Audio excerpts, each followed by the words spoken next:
there's only 4 things that are holding you as a human being. Only 4. There's not 25, there's 4 that are the core. 1 is if your vision and goal is bigger than your self-image.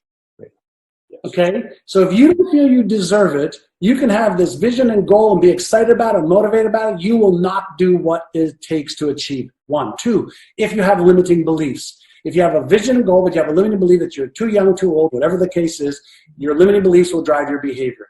3, fear. Fear of being embarrassed, ashamed, ridiculed, or judged. Fear of failure, fear of disappointment. And we'll talk about disappointment in a moment, or fear of succeeding and failing again. Disappointment. And then the 4th one, by the way, is you're lacking the knowledge and skill required. So that actually sets up a self-doubt trigger, which activates the Frankenstein brain, which causes you to lose motivation. But most people prefer to master disappointment and comfort zones instead of mastering change. Wow. So if I master disappointment, I know what I got. I just have to deal with, well, okay, this is what I got. And if I master my comfort zone, then at least this is the devil I know. Yes.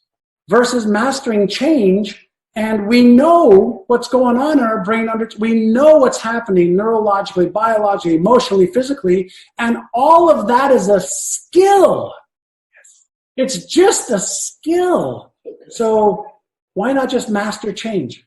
Why not become an adaptationist right now in the time that you need it the most in the world?